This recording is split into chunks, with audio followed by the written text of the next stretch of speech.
SOW Spring Carnival 2026. We are live from the sold-out XL Center in Hartford, Connecticut. And we are starting things off tonight with a World Tag Team Championship match. Los Diabolos Imperdonables versus the Destined Saviors. Lucha Tag Rules.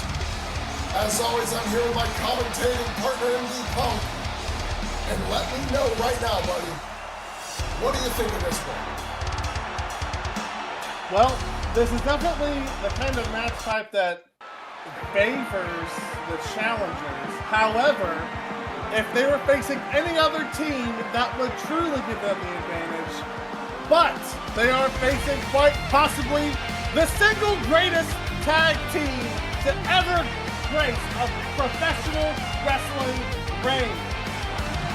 And it's only fitting that I believe, correct me if I'm wrong, this is our only World Championship match tonight as being brought to us by the Destined Saviors. Yes, for the night, because the Women's Tag Team Championships cannot be considered world titles until they defend them outside of the United States. That is the rule we go by here.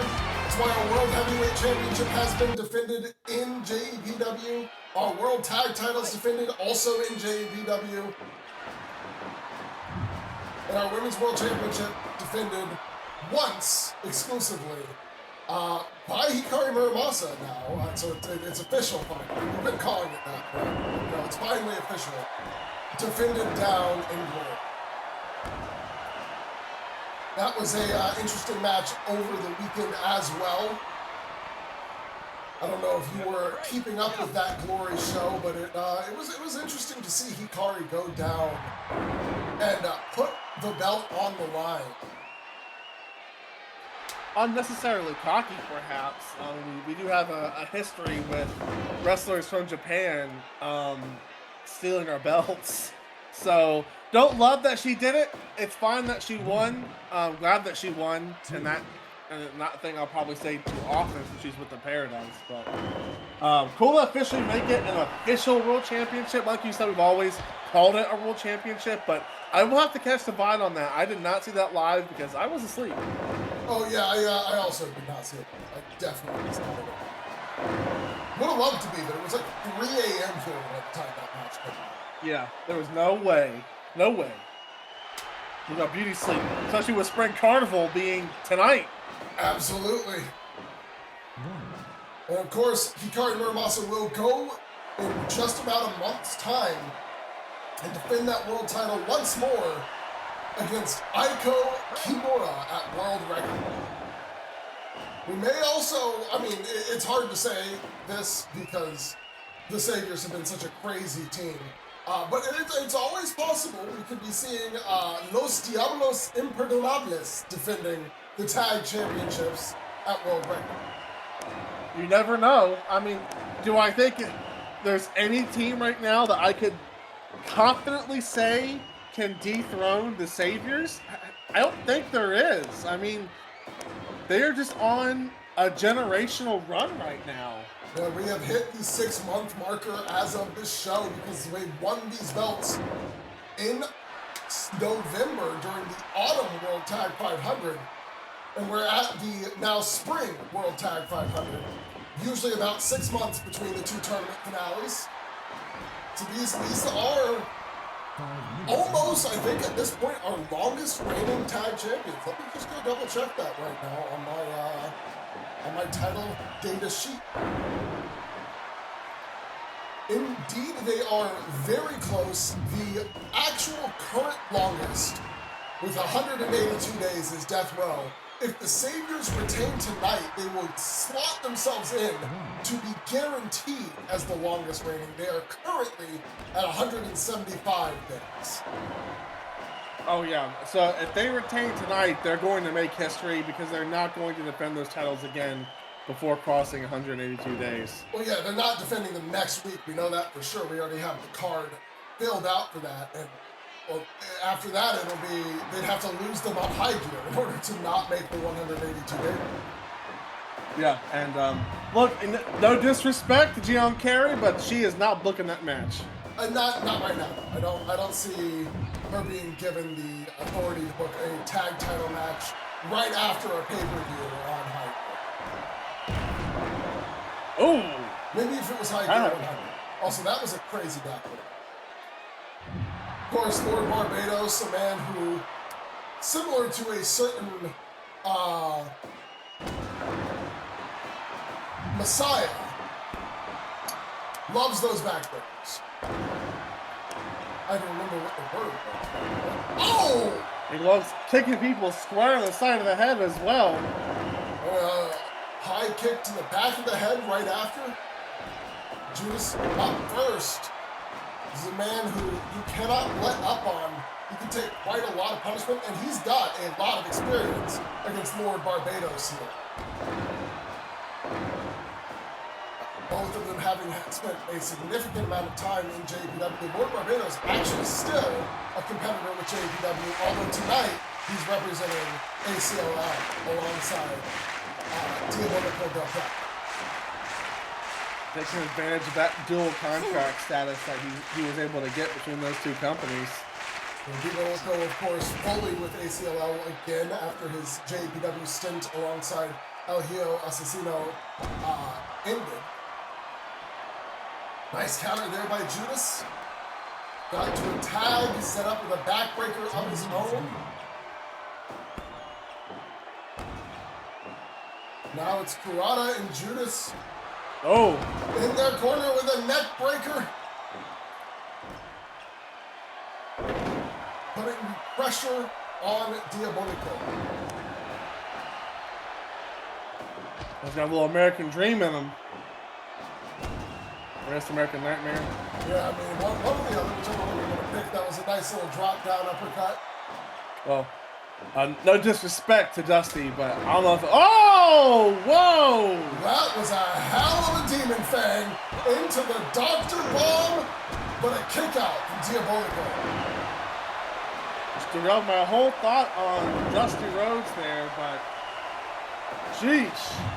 My jaw hurts after seeing that. And now Diabolico, having recovered and gotten the coverage from Lord Barbados there, is actually in the advantage. He's running up. Oh my God! It's the 21-plex! Far too deep in the corner, but I think Kurata couldn't find a good angle on getting that breakup there. Thankfully, Judas able to kick out.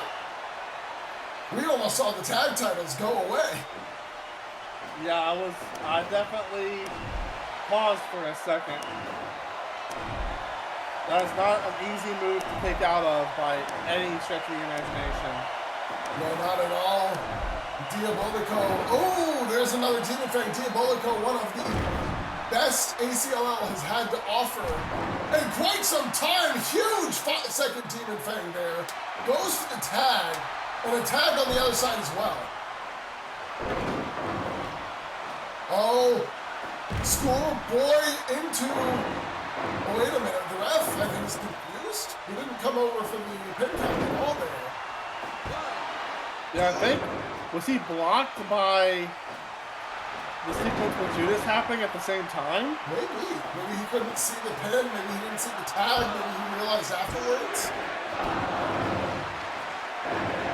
Or maybe Diabolico did a verbal tag while Lord Barbados was being pinned, and then Barbados tagged back in after getting out of the hole. Oh my God! Oh my! Backdrop. I have to immediately count there.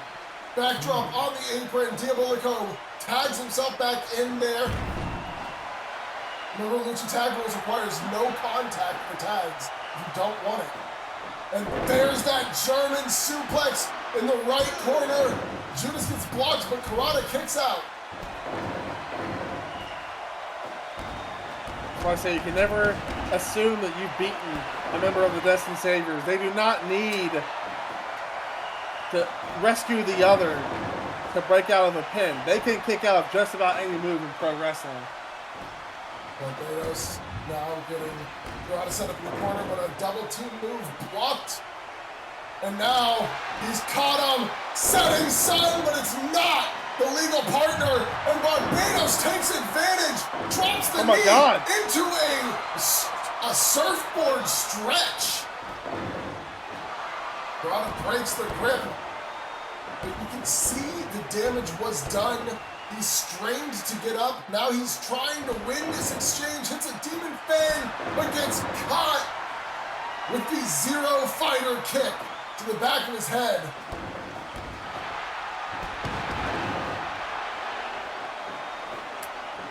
Barbados. It's back to his feet. Karada hits another Demon Fang to the back. And now, lifting him up. Big power bomb. But the ropes too close. Barbados just reaches out slightly, grabs that bottom rope. Trying to set up a double team move. Again, Karada blocks him. I will point out there have been a lot of Demon Fangs from the Saviors, but not a lot of success or real significant damage to see that come from them. Yes, indeed. It has been very hard to keep the opponents down. And oh, here we are, the tag combination, an assisted senton right into the double knees, goes for the cover. Judas comes in, but Karada kicks out before he even makes it over. Barbados now fighting off both the Saviors. Karada, double armed power driver, but immediately Barbados with the counter. This match. Justified, this is awesome. Chance to kick off Spring Carnival 2026. Oh, here we go. Triple backbreakers.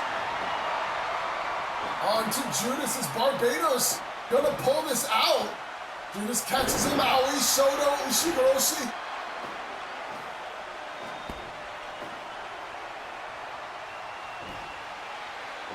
He lines him up. And drops the big elbow. But immediately back to his feet is Lord Barbados. Locks him in the torture rack, drops him with a backbreaker. Goes for the cover, but it's so close to the corner. The first official breakup of the pin by the Saviors. And now they've got him locked. Double Demon Bang into the cover. Two, and they've locked it away. Perfect combination. All he needed to do was a double Demon Fang to finally get one that put their opponent to sleep. What an opening match.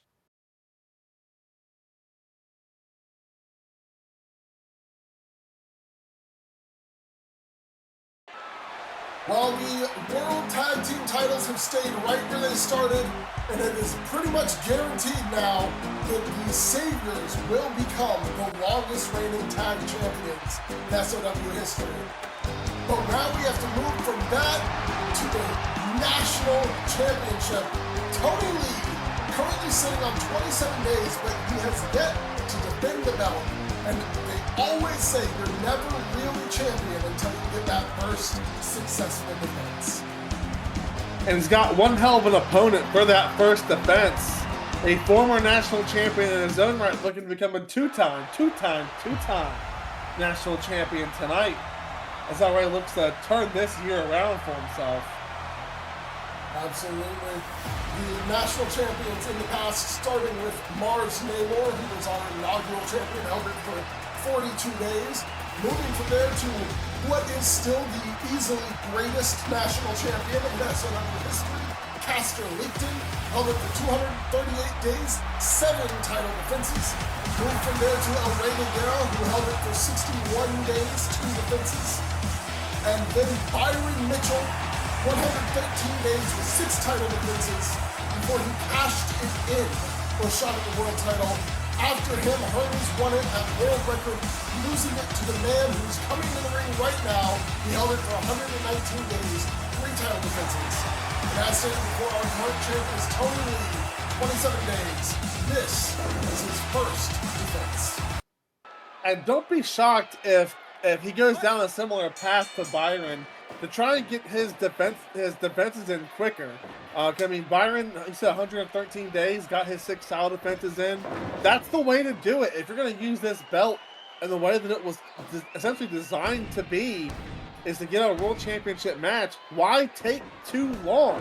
You know, we know what Caster was doing, but, you know, like Hermes was too busy, not focused just on that championship belt, because, of course, he had the junior heavyweight belt from JPW, so it's just, you know, I wouldn't be shocked if Tony Lee takes a similar approach to Byron here, tries to get this first defense under his wing, and then tries to get the other 5 in quick succession.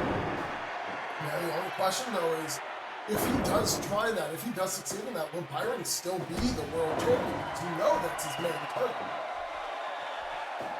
Oh, obviously, yeah, I mean, it definitely is, but ultimately, when you're the national champion, you almost can't be overly concerned with who the world champion is.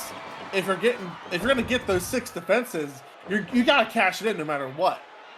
Oh, for sure. Yeah, I would say that for Tony, he's looking at world record, hoping to see a retention, because he wants to kill 2 birds with 1 stone. He wants to get his revenge on Byron for abandoning the Dark Crusade and assaulting him backstage, and he also wants to win the world title. Yeah, but Byron has set himself up with a pretty significant challenge already, and there is a match later tonight that could really make the math not lean in the champion's favor. He's not guaranteed defending in a triple threat match at world record, but if Ryan Richardson defeats Death Panther later tonight, that match will be a fatal 4-way. 3 of the best wrestlers in the planet, all gunning for your championship. If he defends successfully, retains that belt, it'll be one of the greatest championship defenses this company has ever seen. And you know Tony Lee will be foaming at the mouth backstage if that happens. Oh, he'll be rushing, like more than Byron would, those 6 defenses. Treat the belt like it's the television championship at that point. You try and get 2-3 title defenses in the pay-per-view cycle. Like, that's what I would be doing if Byron retains at world record and Tony Lee retains tonight. That's my plan immediately. Oh, absolutely.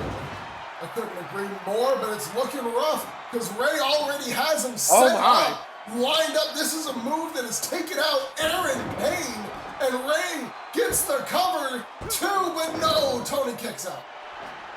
It is early. And it's also important to note, very important to note, Ray got this match. He's already beaten Tony Lee recently.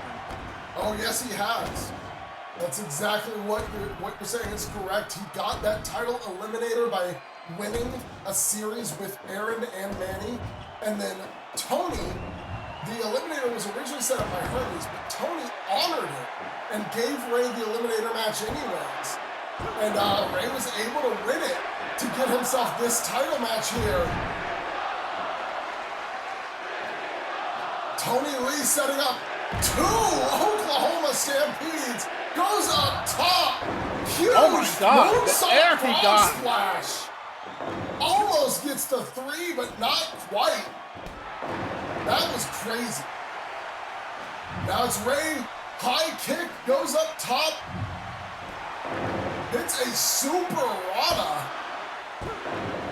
Tony kicks out, and Ray's not done, goes back up top, frog splash of his own. 1, 2, they're pulling out the big guns ASAP in this match. These guys are going a million miles an hour. Ray's going back up top again. Cannonball. But Tony Lee pops up. Tony avoided the worst of it and got to his feet. Ray. Oh my God. That was a hell of a move. Just drove his head into the mat with a head scissors. Tried to get him with the backslide, but couldn't. Tony with a counter.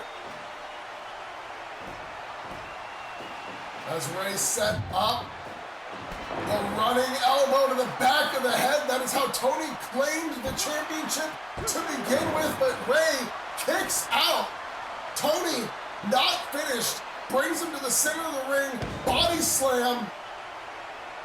Oh, he could be calling for the end of it here. He's looking for the face buster, and that always leads in for a second elbow. Back of the head, goes for the covered jackknife pin. 1, 2, gets it. Man, that match didn't give us any time to breathe, huh? No, they were going 100 miles a minute. Tony Lee, right after that elbow to the back of the head, set up for another, retains.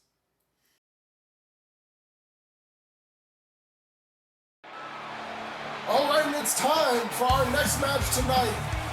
This is a war of sorts.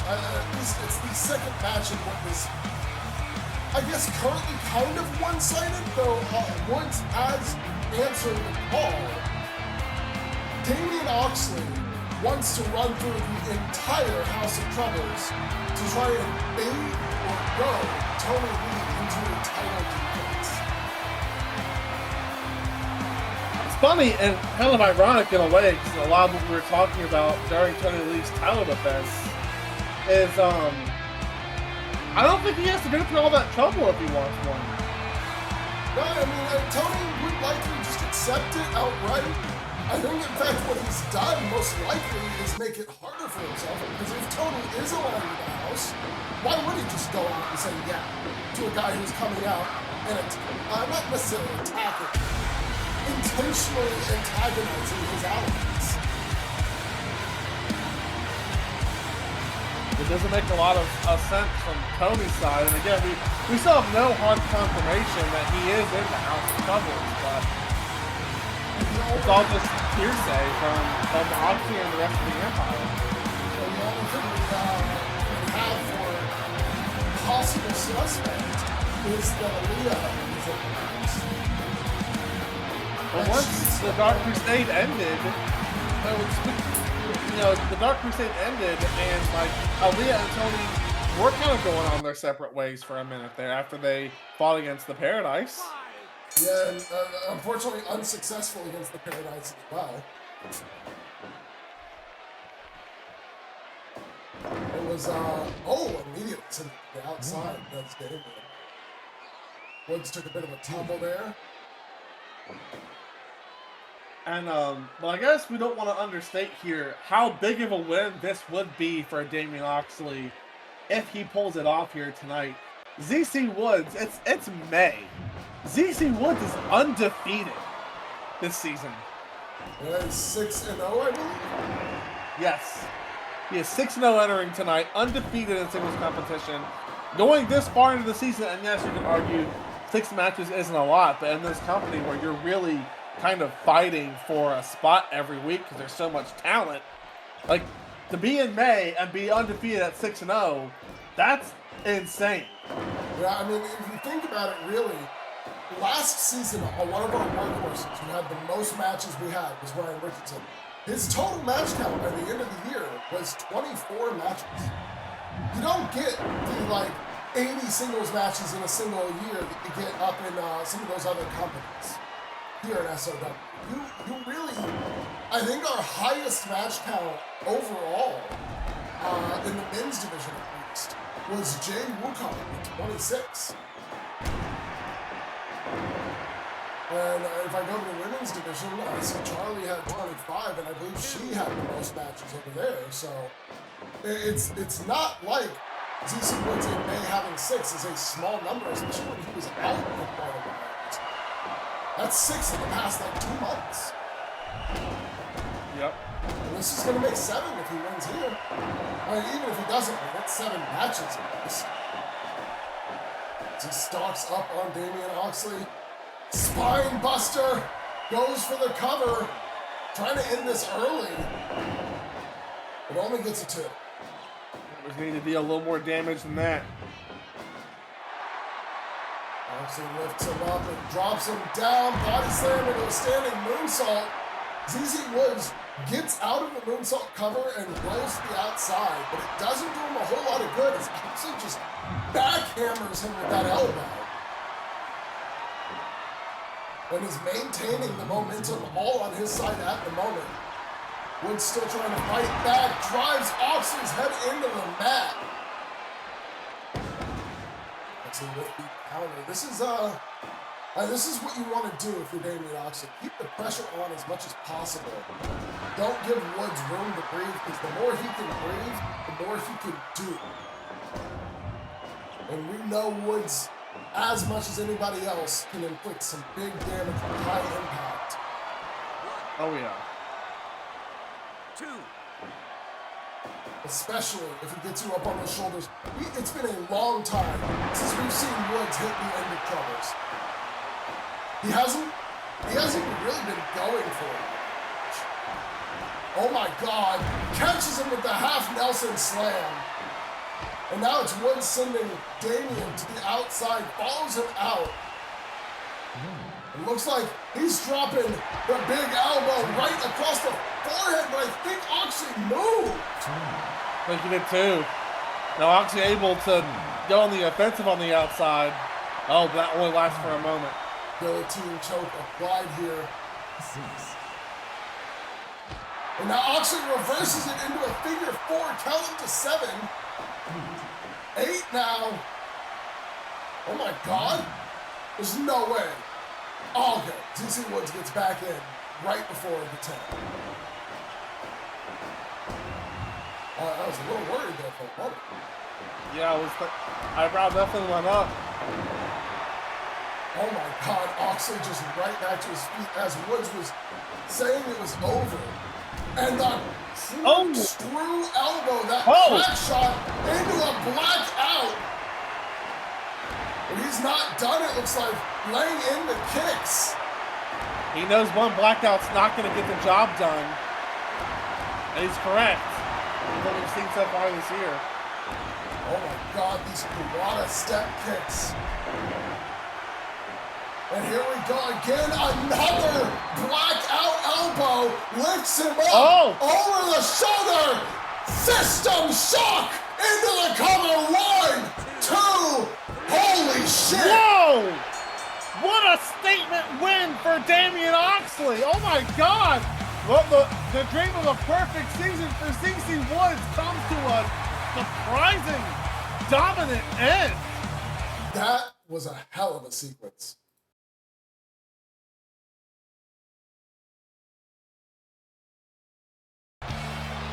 All right, and it's time for Kaito Meiji.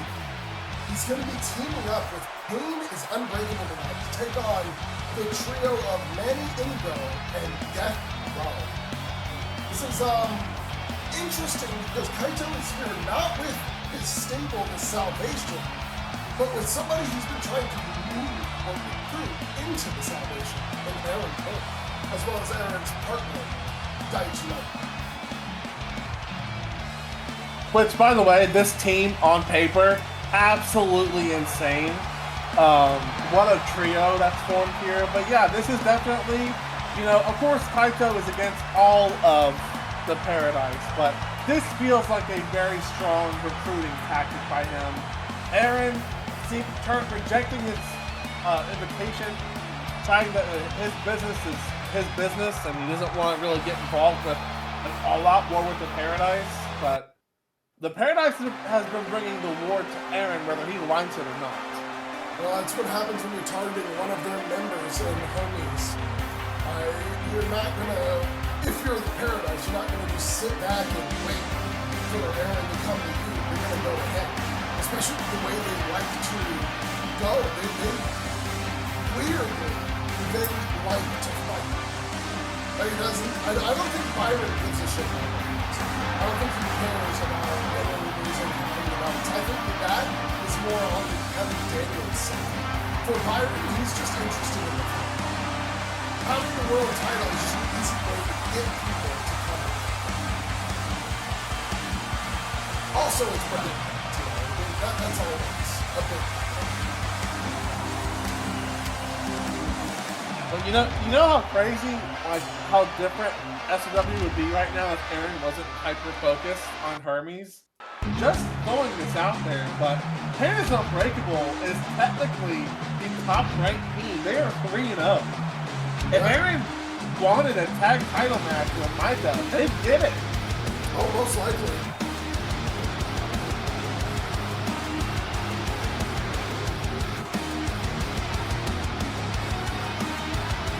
And of course, now these two men, Aaron has a lot of fiscal year points predating the Paradise. Pretty much since Aaron showed up. Death Row. Yeah. Trent was his one of his first matches, and just a constant thorn in his side. And Trent, of course, actively calling him out before he joined up with Evan Daniels in season 2. Aaron's having a lot of struggles playing with this season. And they've recently added a, not member, but a, I guess, hired gun. A mercenary. And there he is now. One of the master that we deal with from ACL, Seymour, Diabolos, Manny, Inigo. I mean, you hear the boos here in Hartford. There is not a single person who is a fan of these three men, but really the boos started when Manny walked out on the stage. Colossal heat from this crowd. But this is a huge match for Kaito. Payne is Unbreakable.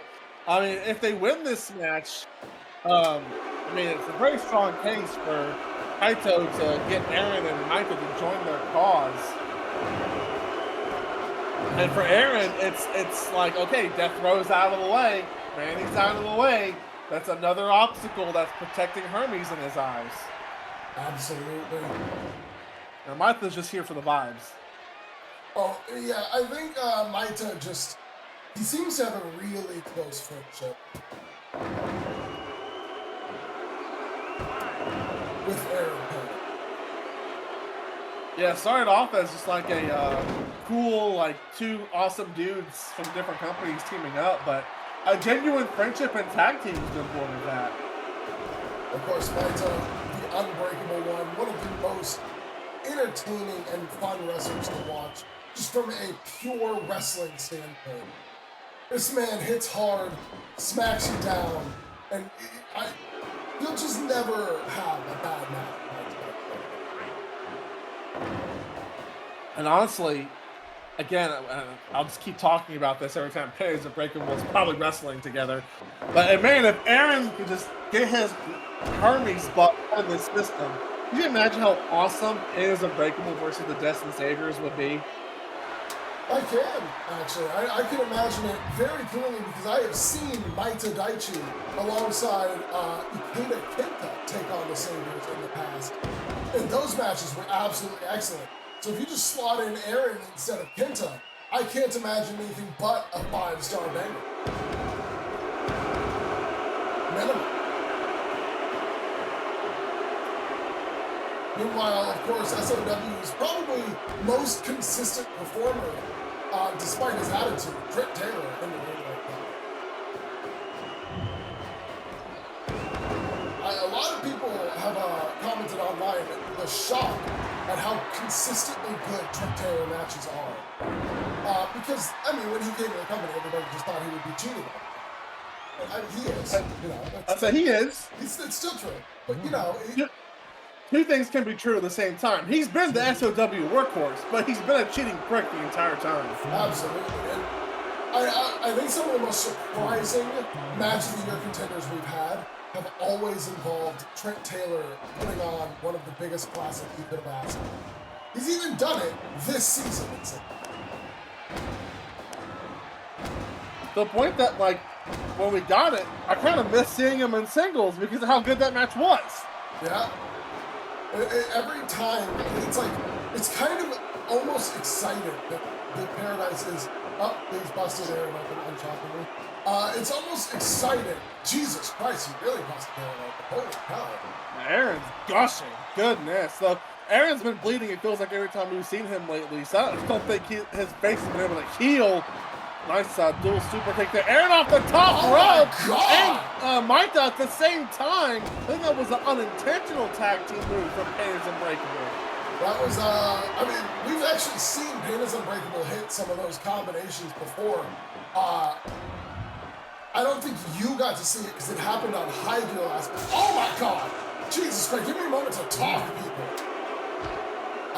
There was a crazy tag combination from them on High Gear not long ago. And that one, what we just saw just now, is another crazy one. That 450 leg drop with the knee drop coming at the same time. It looks like Maito and Kaito are going to give Aaron some time to rest on the ring apron. He needs it. Oh yeah, after being busted open that hard, for sure. Kaito's working the legs, you know what this means. If he can keep Clint down, here we go. Figure 4 locked in.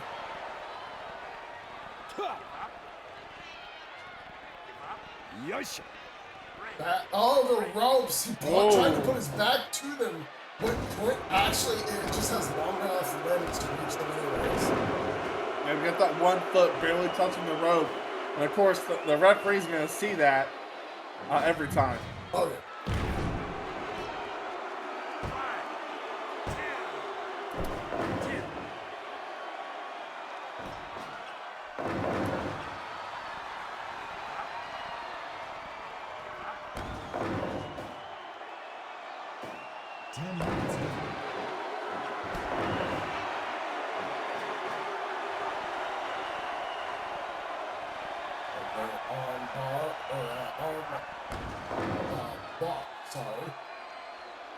But Clint's got a lot of energy in him right now, despite the damage he's taking. I mean, he's able to power out of the figure, or power to the ropes in the figure 4, and then power out of that arm lock.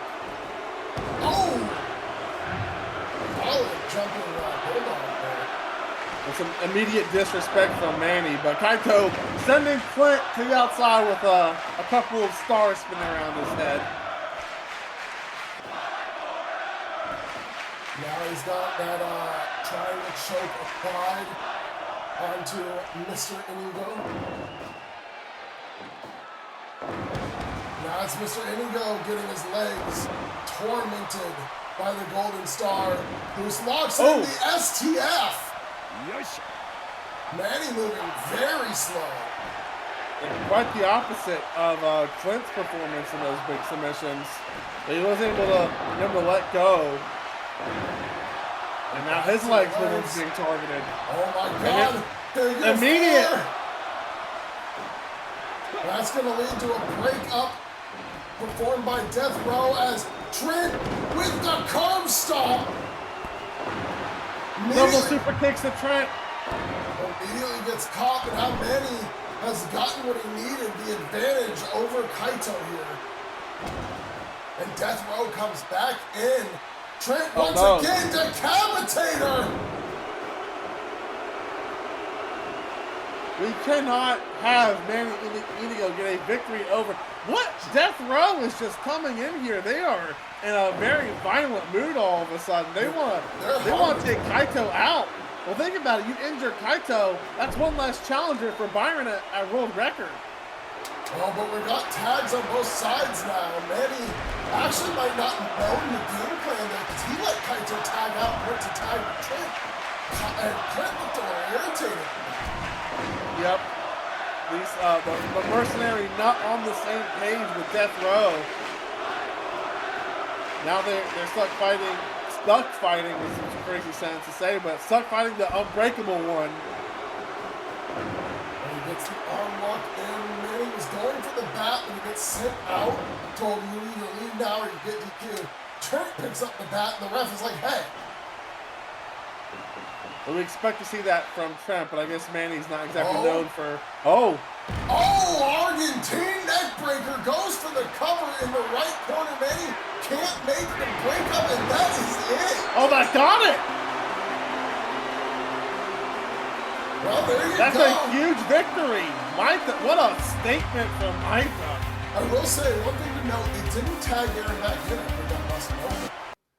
No, they were definitely playing it safe there, which I appreciate.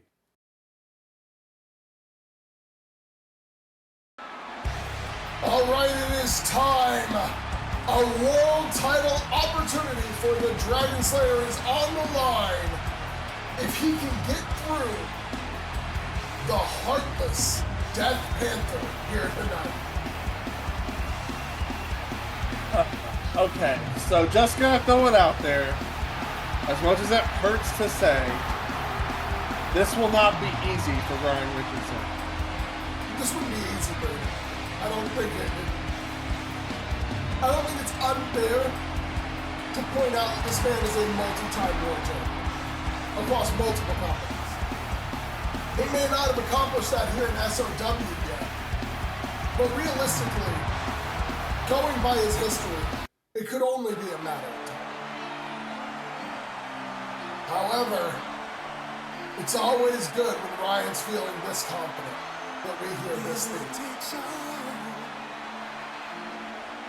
I mean, it's about as big of a match as it can get without having the world champion directly involved in it. A victory here will push Ryan into one of the main event matches of the night at World Record. Not the main event, as you know, but He's pushed him to it. yeah. And here comes the Dragon Slayer, Ryan Richardson, former SOW World Heavyweight Champion. He won the belt originally at World Record last year. This match will give him the opportunity to do it once more on the same night, just a year removed.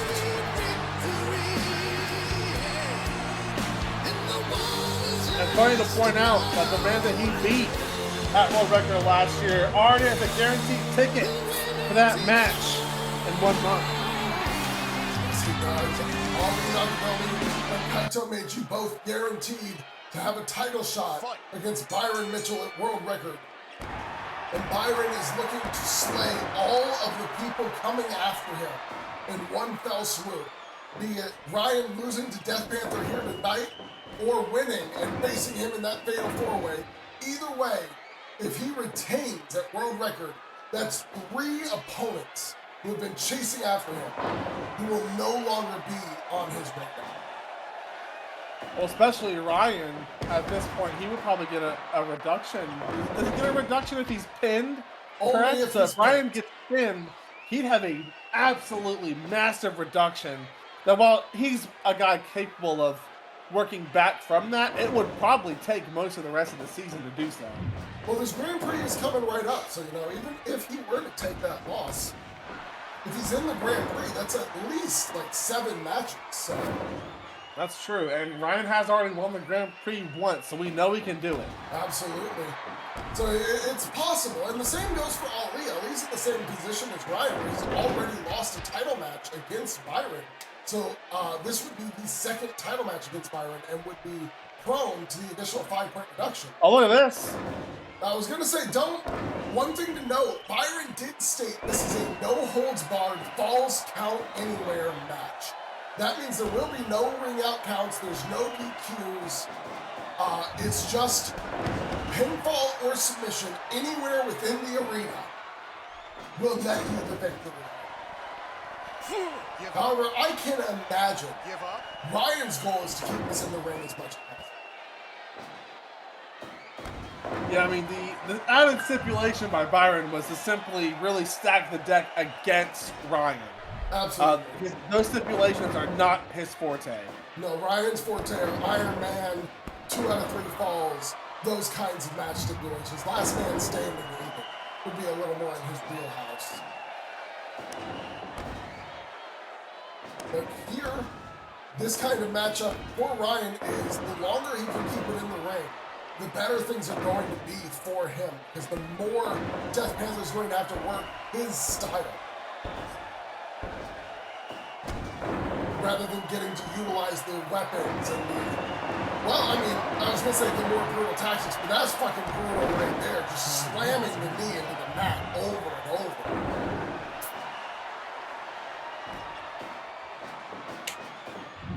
You have to think too, if Ryan wins this match, Death Panther, he's not going to make it easy. He's going to make sure that Ryan does not leave 100%. And Ryan will then only have a month to heal up and prepare for one of the biggest matches he'll have this year. And not just that, a fatal four-way, which will be under similar conditions. There won't be any rope breaks, countouts, or disqualifications in a fatal four-way either. That's correct, and it will be a first fall to the finish. So you just simply cannot take your eyes off the other three men, because if you do, the match can end, and then all of a sudden you're like, oh no. Now, the one thing to note is that with the rules that we have adopted for multi-man matches of that variety, the only penalty will go to the person who is pinned or taps out or passes out in a hold. And the only bonus or benefit will go to the winner. So if you are not involved in the finish, nothing negative comes your way. That includes the additional reduction for failing the title challenge. So if Ryan and Ali are not involved in the finish at all, or one of them is on the winning side and the other one was not the one pinned, then they will not suffer the additional reduction or any reduction at all. No, but then you have the mercy of if Byron retains that by pinning Kaito, he's not just going to say, okay, you guys get another shot because you didn't get a reduction. He's still going to consider them just all done with them. Oh, for sure. They're going to have to earn it. And I mean, there is an opportunity that comes right after that match, which will be the Grand Prix. So they'll have to fight their way to it as Ryan now lines up these elbows. And remember, no rope breaks. No matter how much Death Panther toes in it, it's not going to help him.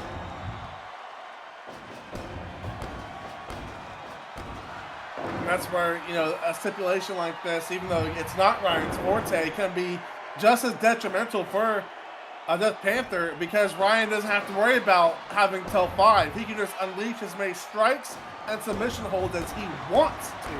And that's not the kind of man that I want to have having that kind of power over me. Oh, not at so all. I can use a chair? Like, no way. That's not an equal trade in my eyes. Look at this! How's he talk about it? Perfectly legal stomps right into the triangle choke with the elbows. These fans, I mean, we're seeing now some of this violence coming out from Ryan Richardson because he knows how deep he's going to have to dig to beat Death Panther here tonight. Just a standard wrestling affair isn't going to get the job done. Absolutely not.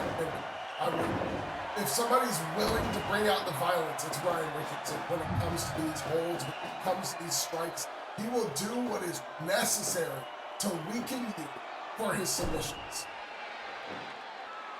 Nice bridge from Panther, manages to fight back.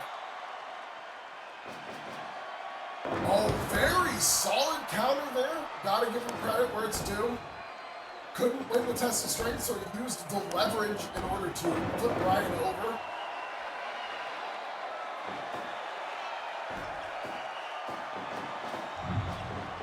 Goes for the back chop as Ryan, but gets his leg flipped around instead. Now a hammer lock, but a counter from Ryan brings him into a headlock. Counter from Death Panther. They are moving here in this match. Yeah, they are, and they're trying to choke each other out. And so Death Panther with the ropes. It's a running cross chop immediately into a neck lock right after.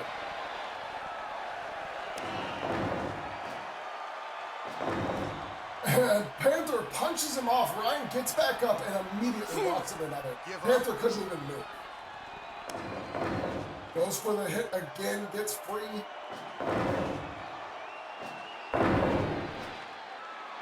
And notably, Ryan has not even allowed this to get too close to the ropes for too long. He doesn't want this match to slip outside.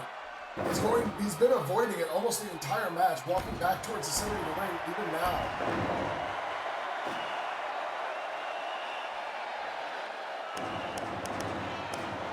Keeping his eye on Death Panther.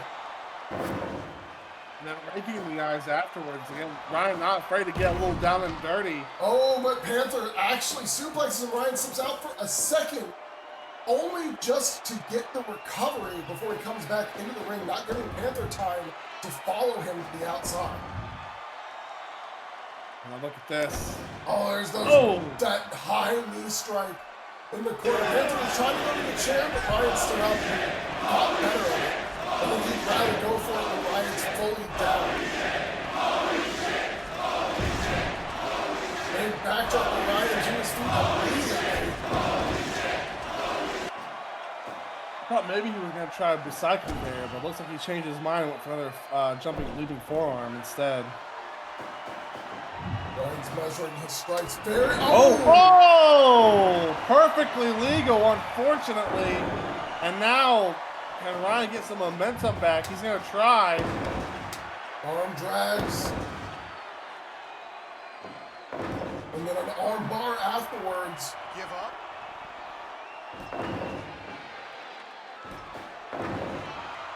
Captures the leg. Nowhere for Death Panther to go. He's just going to have to break the grip.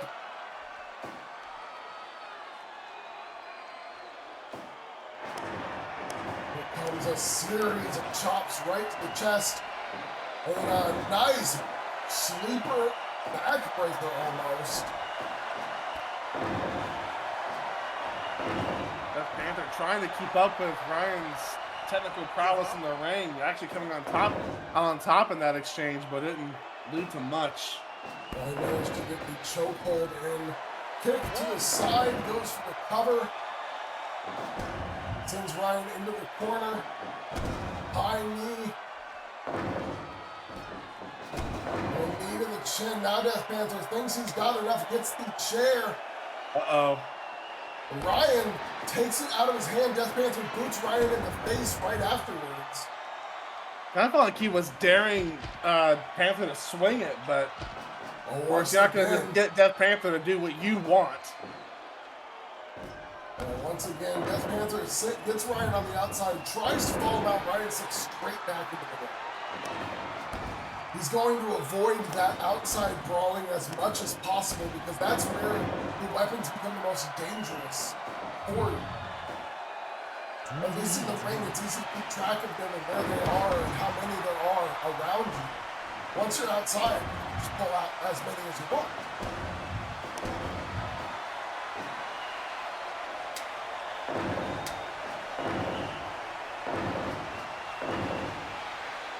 Ryan has kept this match largely technical as well. Death Panther hasn't been able to turn it into a striking attack that he preferred. He gets the chair up, swings it, but Ryan ducks it. Can't duck that, though. Well, he can't duck that drop kick. Ryan goes for that cover. That's hilarious. That's mind games from Ryan Richardson right there. He saw Death Panther. Oh, you're tired? Lying down for a little too long, said, okay, kick out. And now drop kicks and he falls, that knee hitting the chair. So now the weapon being used against that Panther, and then he's the one who brought it into the match pretty much once the bell rang. Well, he's been in the ring auspiciously for quite some time. Ryan gets him up with a suplex. I think they both got a little bit of the chair on that one. I think so. Which Ryan doesn't seem too bothered by, at least for now. Oh, Death Panther was looking to do I wouldn't really guess a suplex onto the chair for that position. Ryan, shoulder tackle, blocks it. He's trying to get those strikes going, but like you said, Ryan's just been taking it straight back to his style of wrestling instead. Ryan is not allowing Death Panther to get what he wants, and now I think he's thinking superplex to the chair, but no, blocked by Death Panther.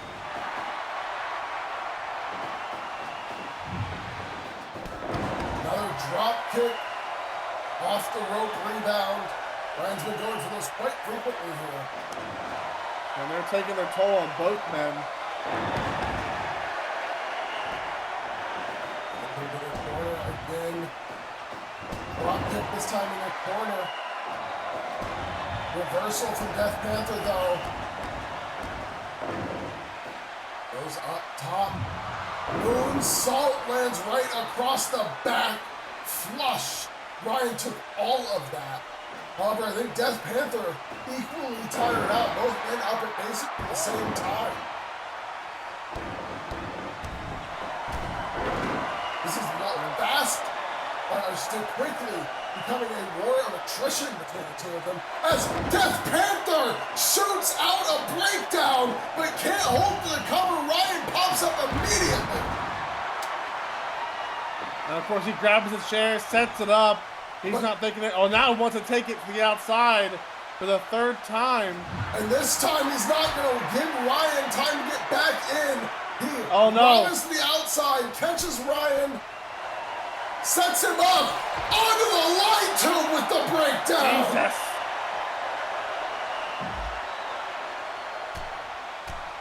But Ryan Richardson. Exactly why Ryan. This is why he wants to get back in the ring. He's trying to take the action back in there. You know, Death Panther wants to say, how about 3 or 4 more light tubes? Absolutely. Ryan now, he's trying to work Death Panther around here. And you can hear the ref is still going to call for submission checks. And he'll still count pinfalls if they happen because this is falls count anywhere. And this is a hell of a place to get your head kicked in on the outside with that light padding. Don't forget there'll be shards of glass there too from the light tube being broken just in front of our announce desk here. Absolutely. Surprised there's no blood. Fight forever chance. This crowd's calling for these two to keep this up for the rest of the night. Well, as much as I'd love to see that, I do want to see who becomes the first women's tag champs. 2! No! No.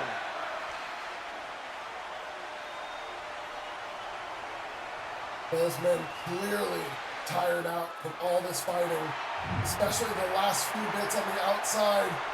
Ryan. He's feeling good, but Death Panther counts again. There's a second light tube. And now a kendo stick. Where Ryan tries to go, almost onto the light tube. Ryan barely avoids it, and now he's like, I've had enough. Let's get into the ring.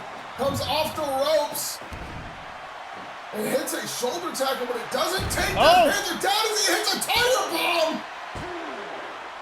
And almost Ryan stays 3. alive. Holy, what a tire bomb as soon as he gets back in the ring. Ryan catches him with a sleeper. Panther breaks free, but he's not completely free as Ryan locks in another sleeper hold here. Panther's trying to get the ropes, but they don't matter here. Nope, they give you some leverage, but that's about all it's going to get. And he turns it into the sleeper suplex. Hard kick to the side, and now they're going and exchanging these kicks to the chest. Ryan says, oh, fuck the exchange. German suplex. Gets him up. Oh, burning! One, two, three. Oh my God, he did it! It's the final 4-way at world record! Woo!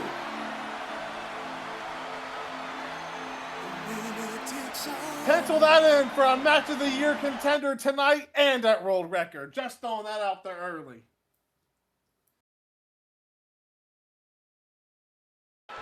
And it is main event time here at Spring Carnival tonight.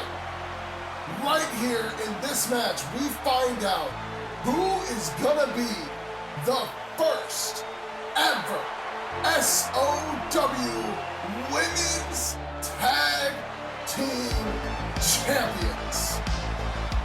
The first contenders in the finals of this World Tag 500. They came up from what was a rough start for the season to a 3-1 finish in the tournament, including a victory over Shinings, Aiko and Bia, Top Shelf Shit, Cameron Stone, and the last bastion of the DDT, Kat Roberts, the Classics.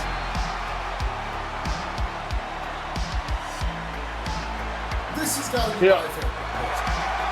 I was just about to say the same thing. I was like, this is my pick to win an incredible performance in the World Tag 500, one that neither of us locked up, and they can cap that off by making history in this main event match.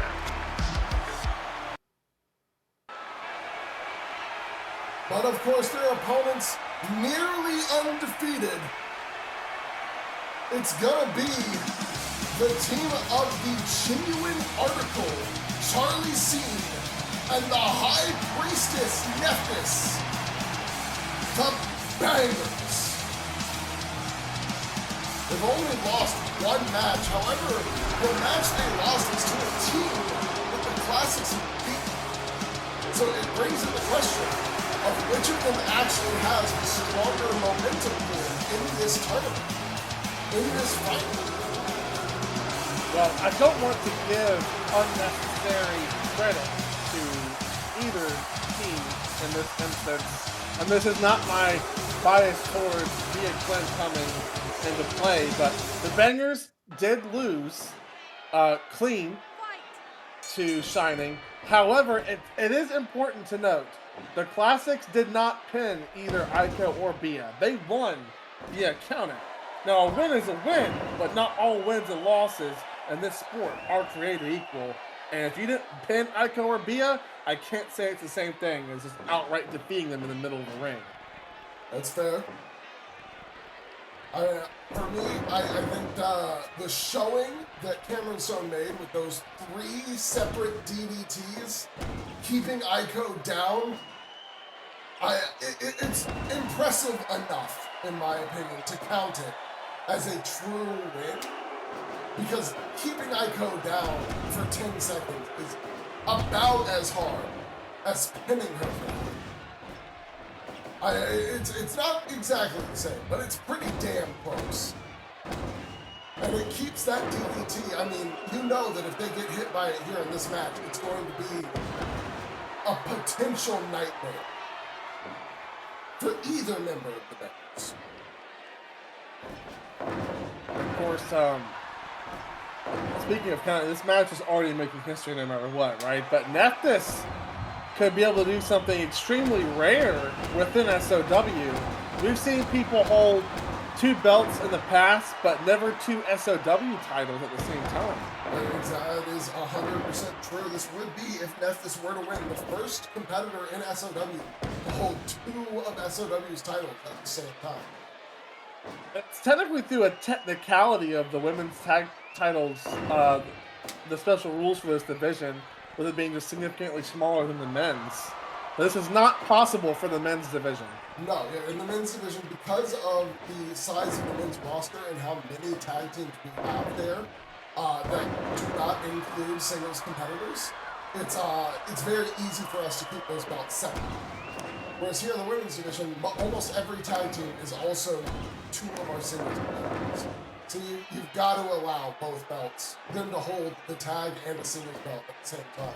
And what ends up happening is, if they do that, they may be risking pulling double duty on our biggest shows. Yep, so, but at the same time, I mean, depending on who the champion is, that could be something that they're perfectly fine with. Oh, absolutely. I don't know if Nephthys is one of those people with how her attitude is significantly soured over these last few months, but for example, if like Kaito had been able to be in this match, win it, and then turn around and win back the Women's World Championship, she'd have no problem wrestling twice in one night. Oh, no, not at all. I will say one thing to note with Nephthys is she could potentially be cashing in if she can retain for a few more defenses that national championship to try and get her own shot at the Women's World title. Oh my God, Cameron!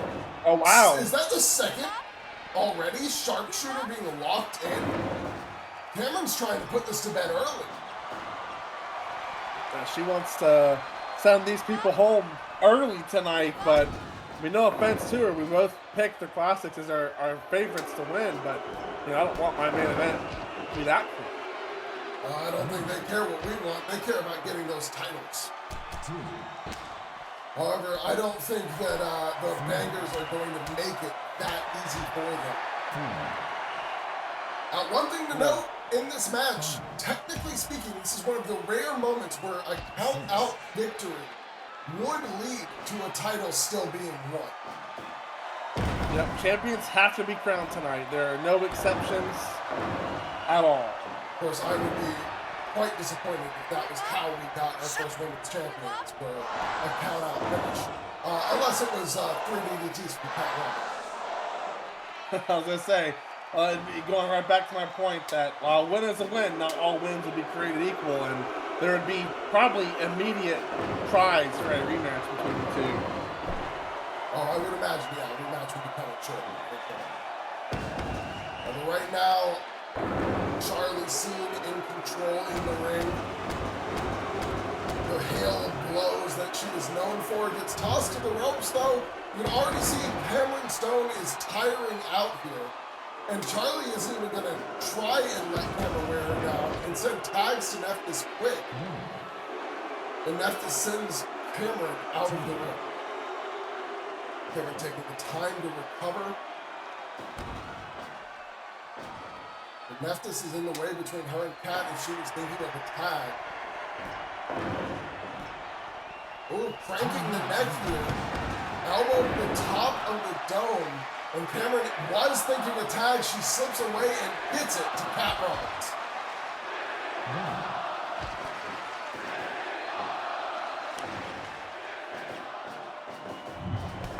Huge drop kick right to the chin of Kat. Nephthys trying to get into the momentum seat here.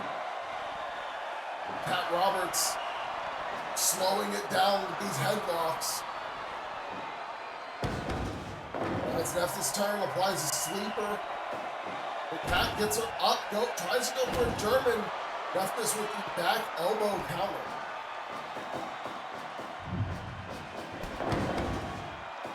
Another of those drop kicks.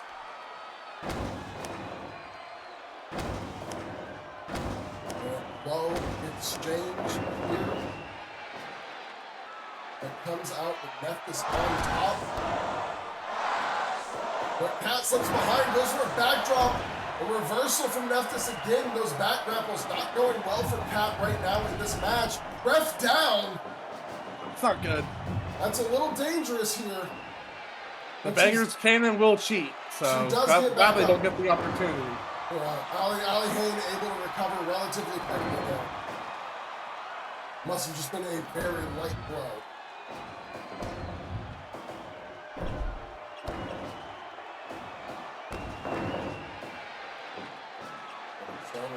Assist there. And Kat gets a bulldog. Nephthys tries to send her to the ropes. Kat with the reversal. Goes for a mid-punch, but gets dodged by Nephthys. Now, Kat tags to Cameron. Nephthys, realizing she's in danger, slips away to tag to Charlie. But Charlie's immediately caught in the Russian leg sweep.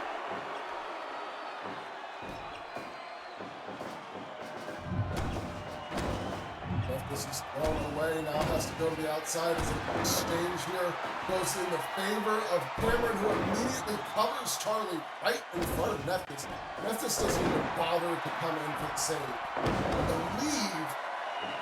I believe we're at least 50 minutes. Actually, that should get started.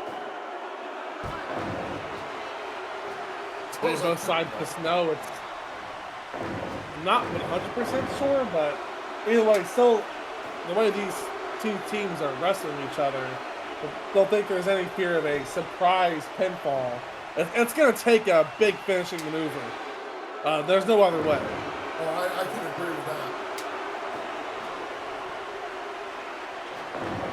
Well, one thing I will say is you always have to be careful when you're in with Kat Roberts. She does have that vicious, quick, small package she has utilized for victories before. Oh, here we go. Figure 4 locked in. Still no response from Nephthys. And Kat surprisingly also not fooled into going in on that. She was keeping her eyes on Nephthys, seeing if Nephthys would try and break it up. And no response from Nephthys, but Kat stayed on the apron. Smart.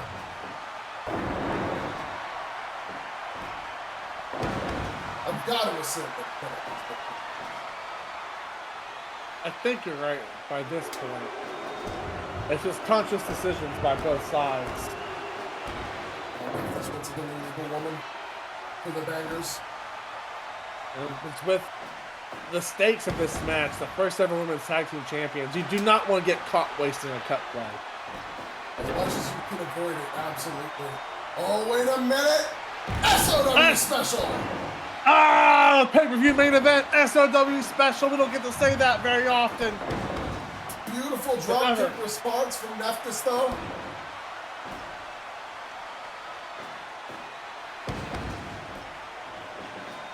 She's just now trying to take control here, but Pat catches her into a sleeper. They've been doing a great job of not letting either member of the Bangers get overly carried away with their offense. It's been fairly back and forth, but before the Bangers can completely overtake the momentum, whether it's Kat or Cameron, doesn't matter. They're able to slow the match down for even just a moment. They call themselves the Classics. They've got that classic wrestling style. Don't be too flashy, just hit the impact and keep the match in a nice, reasonable pace so you can maintain advantage as much as possible. Not at all how Charlie or Nephthys wrestle. Both of them are, while Charlie is more technical overall, both of them are high-impact wrestlers. They go for the biggest moves, fastest offense that they can hit. Especially Nephthys. I mean, lately she's been hitting that tame denial relatively out of nowhere. So as soon as you're stunned, she's going for it. She spins her fingers in the air, comes around, and just drops you on your face. Interesting that she keeps taking the match to the outside. And after what we saw throughout this tournament, I don't know if that's why I want to fight the Classics.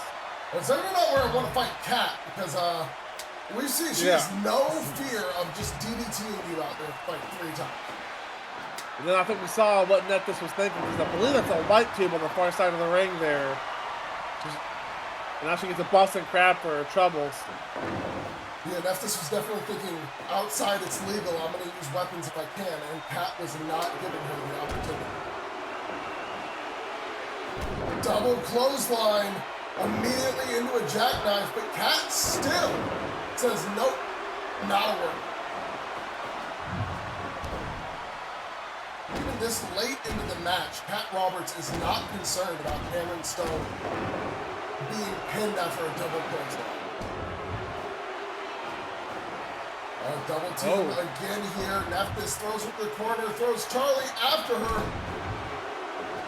And now Charlie. It is in the Classics corner, so. Oh, but the counter from Cameron doesn't go for a top rope move. She just gets down off the ropes.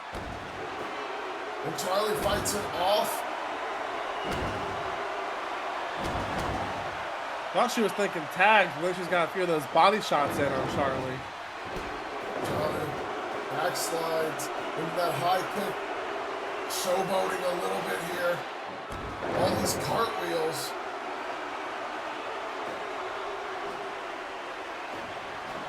Oh, running bulldog counter. I don't want to do a reverse jinx, but I was going to say that I don't know if I'm taunting if I'm being a member of the Classics here. I mean, they're not that both sides aren't taking this match seriously, but you're not going to see antics from the Classics here. They are focused on becoming the first ever women's tag team champions. They're not here to have viral moments for TikTok. Oh, for sure. And there's a short arm lariat. First cut play of the match from both sides. And I'm not going to call it a waste for the Classics, right? Because that's probably not fair, but very just low chance of a successful cutoff there. Don't know if I would have used it. I think that Cameron came in more so that Pat wouldn't be double teamed. Yeah, for sure. A solid counter from Charlie, now stalking Pat. Is she going for... That is trouble. Okay, I thought for a moment that she was going for the super video kill, but no, she hits a bulldog off the top into a series of blows. A super video kill in that corner could have ended this match. But I think she realized Kat was still too aware to be caught by that. Oh, wait a minute! Oh, DDT! Oh, DDT! That could She do got it her! if Cameron can get Cut there in play! time, but no! Not a good angle from Cameron on that one. Just a little too slow, but Cameron does prevent additional damage coming from Nephthys there. She managed to land the knees, but didn't get all the full impact because Cameron blocked the full impact from coming. Yep. Kat is still feeling it and gets caught with a heavy blow from Charlie Singh. She got overly distracted against the non-lethal competitor. Ironically enough, there's the tag. But she's smart, tags as well. Oh And my God, again, another! SOW special!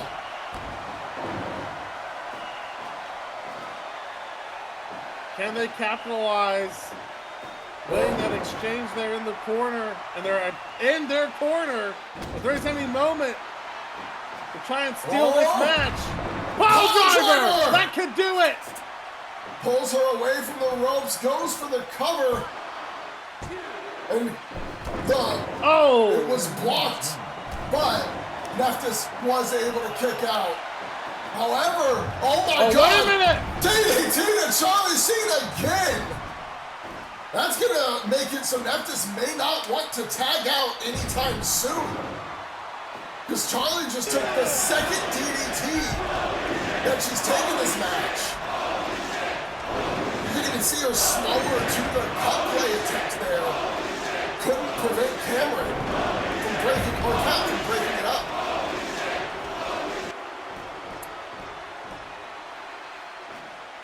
Starting to feel like the Classics have pulled all the momentum. Yeah, but it doesn't take much. We just saw The a other collision side. course there. Oh, wait a minute. Uh-oh. That's I'm not a sure if I would waste. have used it. Yep, I wouldn't have used it. I think Charlie realized it. Maybe Charlie was even avoiding taking damage, knowing she would have gotten cut off by Kat again. And now, side of the ring. That shining high kick to the back of the head. Nephthys won matches with that in the past. This is a difficult position to be in, but she doesn't go for the cover because it took too long to get up. Wheels it over, both members come in. They just start fighting.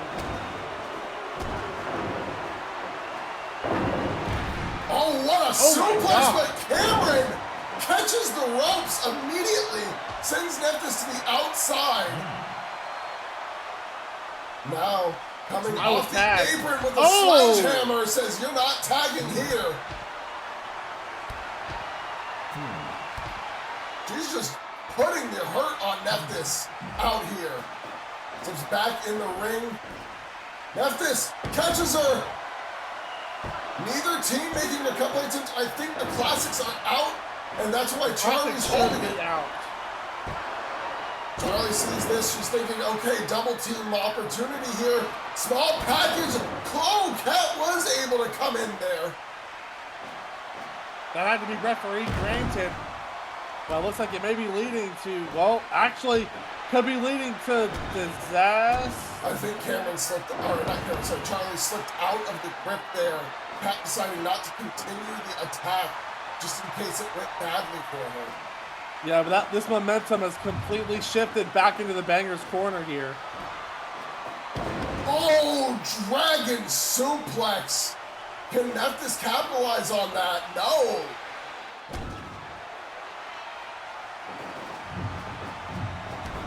Solid block from Nephthys. Catches her. Corey Crusher. I think all cut play is out here. This could do it. We could be seeing our first tag team champions. No. Oh my God! Pile driver. And as you said, there's no cut play. She did it! They did it! The Classics are your first SOW Women's Tag Team Champions! Holy shit! The The underdogs of the World Tag 500 win the whole damn thing! I mean, I couldn't be happier. That's exactly what the bangers deserved.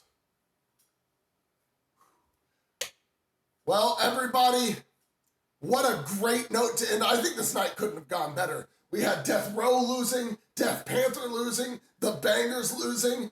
I mean, the tag titles, the world tag titles stayed on our side. Everything went right for SOW tonight. Yeah, you can't ask for much better. And now we are officially only a few weeks away from one of the biggest shows of the year, world record. 2 absolute huge world title matches. If you haven't been locked in on SOW, now is the time. And I agree with that. And with that said, it is time for us to sign off here tonight. As always, I am your lead analyst, Devil D, here with my commentating partner, MT Punk. We're going to be signing off. See you guys later.